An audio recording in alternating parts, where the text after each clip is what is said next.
Today, a modern float glass line produces an average of several hundred tons of glass each day. It runs 24 hours a day, 365 days a year for over 15 years. There are about 450 float glass lines around the world. Together, they produce more than 1 million tons of float glass worldwide every year.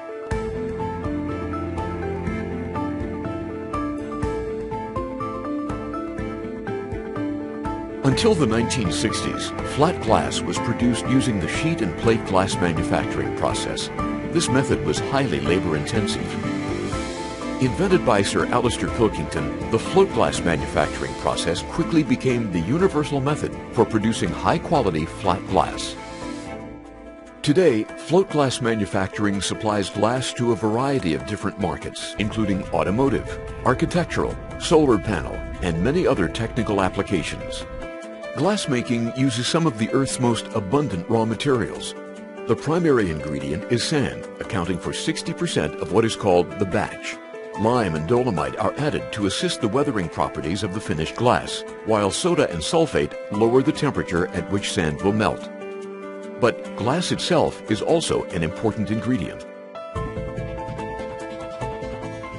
Broken glass, called cullet, is recovered from the manufacturing process and then crushed before being added to the batch. This further accelerates the melting process and reduces the amount of energy required for melting by up to 1/5. All raw materials are rigorously checked to ensure the purity of the batch. It is then fed automatically into the filling end of a furnace. Natural gas, burned in preheated combustion air, then heats the batch up to 2800 degrees Fahrenheit. Once heated, the batch materials melt and change from a semi-molten state to molten glass. Melting, refining, and homogenizing take place within separate zones of the furnace. Processes within the furnaces are managed from the control room to ensure that the glass is homogeneous and free of bubbles. Inside the furnace, heat is applied from alternate sides in 15-minute cycles. This assists fuel efficiency by ensuring that combustion takes place in the presence of preheated air. This continuous melting process can last as long as 50 hours. The glass leaves the conditioning end of the melting zone at a temperature of 2000 degrees Fahrenheit through a narrow canal where it passes to the heart of the process, the tin bath. Molten glass enters the tin bath and floats on top of the more dense molten tin, like oil floating on water. Here, the glass spreads out, following the perfect flatness of the tin, so that the upper and lower surfaces of the glass remain absolutely flat and parallel with perfect spectral properties. The glass is made thicker by confining its initial outward spread over the tin. To make thinner glass, the top rollers controlling the width of the glass are sped up to produce a gentle stretching action. A controlled atmosphere of hydrogen and nitrogen within the bath prevents the tin from oxidizing. When it emerges from the tin bath, the glass is sufficiently hard so as not to be marked by the conveyor rollers. The float glass manufacturing process can produce clear, tinted, and coated glass products. Online pyrolytic hard coatings are produced by depositing microscopically thin layers of metallic oxides using the chemical vapor deposition process. This process produces extremely durable products that can be easily handled, cut, tempered, bent, and fabricated. Pyrolytic coated glass include low E coatings for solar and thermal control, self-cleaning, anti-reflective, and many other special applications. The glass now enters the annealing layer, where any stresses are removed by a controlled cooling process. In a length of over 800 feet, equivalent to 3 football fields, the glass is taken from 1100 degrees Fahrenheit down to room temperature. At this stage, the glass is perfect.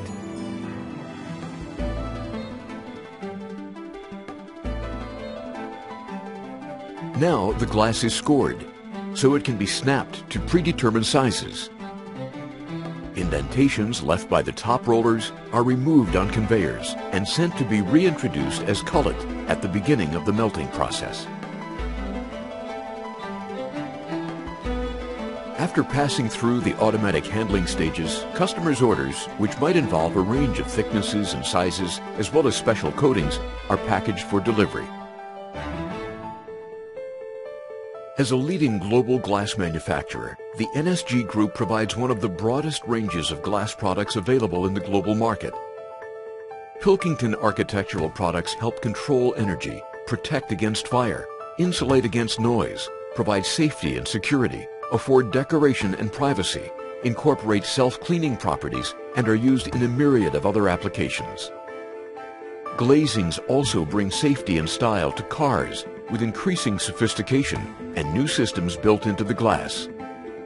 Float glass is also extending its usefulness beyond traditional automotive and architectural applications to new and emerging technologies in electronics, from touchscreens and refrigeration doors to digital and HD television displays. Continuous innovation ensures the development of glass products that provide solutions to the market. The NSG Group is committed to being at the forefront of these developments. Glass is an integral and important element of most solar technologies. Solar panels can be used to harness the sun's energy and supply buildings with electricity and heat.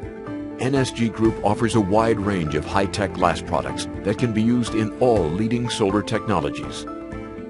Glass is an important part of the world we live in. It is an integral part of many functions in our daily lives. Next time you close your glass shower door, use your smartphone, look out your window, or open the sunroof of your car. Think of all the possibilities float glass offers.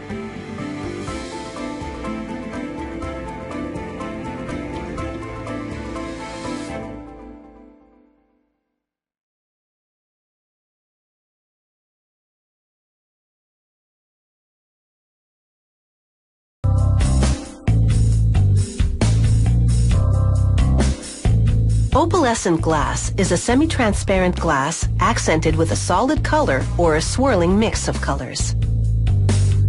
Glassmakers create it by melting minerals such as silica sand, soda ash, dolomite, limestone, and fluorspar.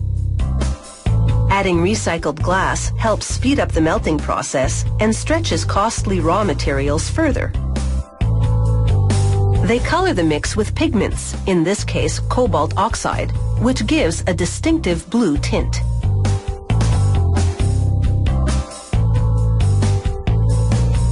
A hoist then lifts the raw ingredients, called batch, up to the mixer, which has 2 chambers. Ingredients flow from end to end between them, thoroughly blending the batch.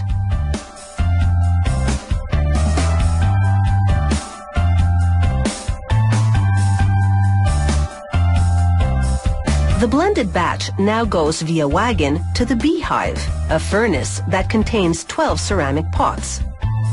The furnace man shovels the batch into a pot to melt at a searing 1426 degrees Celsius. He pushes any spills back into the pot, then, to control the temperature inside, closes up the pot's mouth.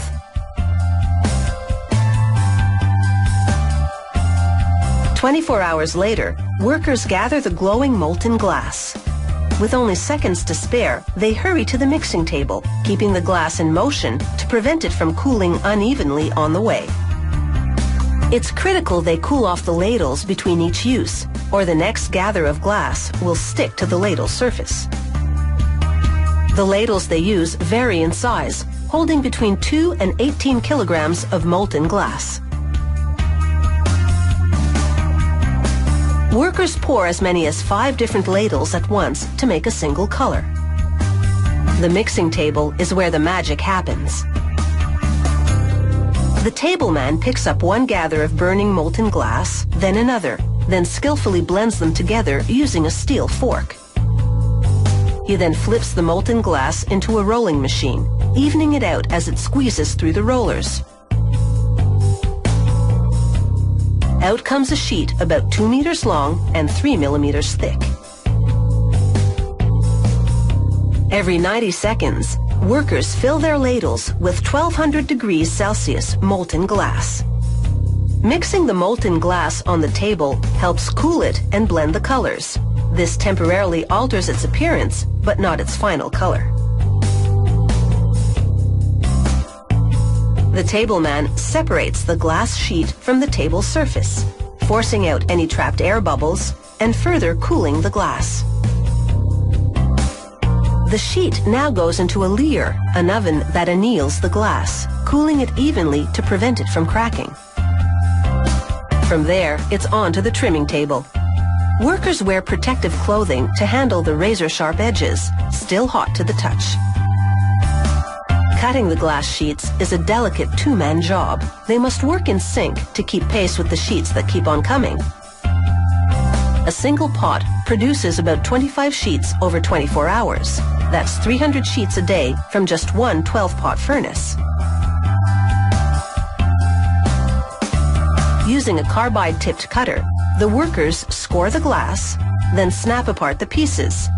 Standard 81 centimeter square sheets.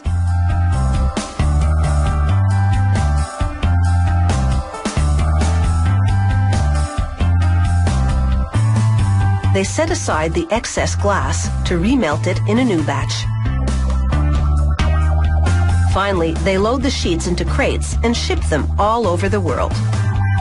Just look how artists use opalescent glass to create a feast of pattern, color, and light. Like a painting, only more fragile.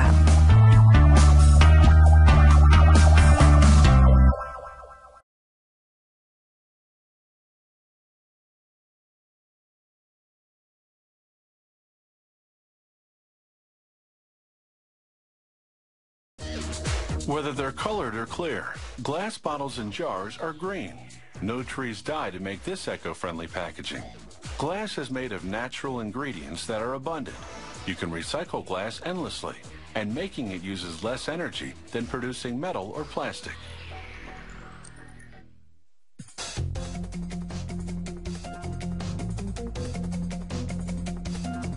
The recipe for glass combines about a half a dozen natural raw materials, but the main ones are silica sand, soda ash, and limestone. Silica sand usually makes up about 45% of the batch. The soda ash helps melt the silica evenly. It comprises about 15%. A limestone content of about 10% makes the finished glass more durable.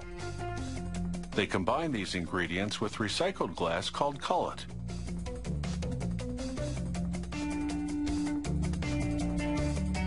The factory's equipment feeds precise amounts of the materials into a furnace.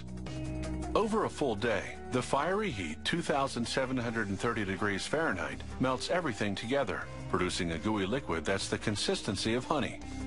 The molten glass pours out of the furnace. Shears cut the flow at precise intervals to produce cylindrical gobs. Each gob is the exact amount required to make one bottle or jar. They drop to a device called the scoop. The scoop moves them to troughs that feed them to jar forming and bottle forming machines.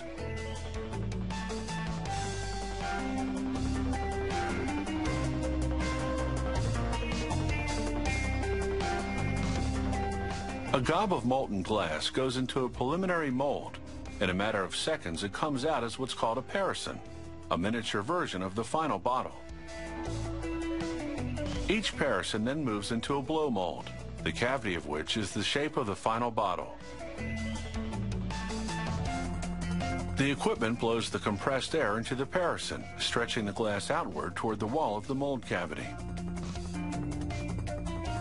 This process creates the final bottle shape and hollows out the inside.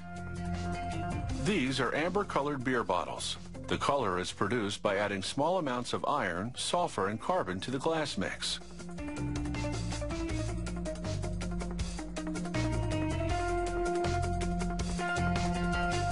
The factory uses a similar manufacturing process to produce other types of bottles and jars. In this run, the company is making 375 milliliter wine bottles out of clear glass. This run is producing 375 milliliter liquor bottles also out of clear glass. But this mold has a special feature, a recessed insignia on one of the walls, which produces a raised insignia on the front of the bottle.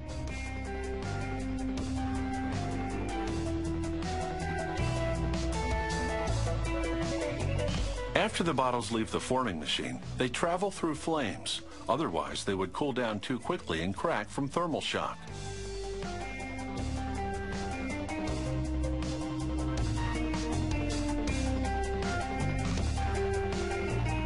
A loader now gently pushes the bottles into what's called an annealing leer. The bottles cool at a controlled rate as they move through the leer. This releases stress from the glass gradually.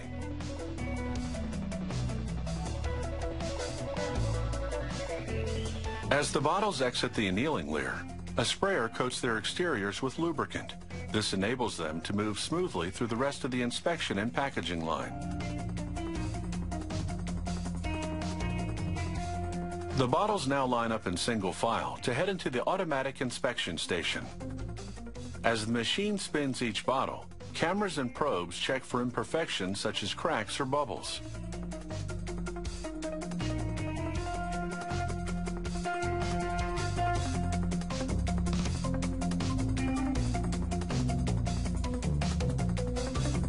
The inspection equipment then examines the top to check dimensions and ensure the threads for the screw cap are molded correctly.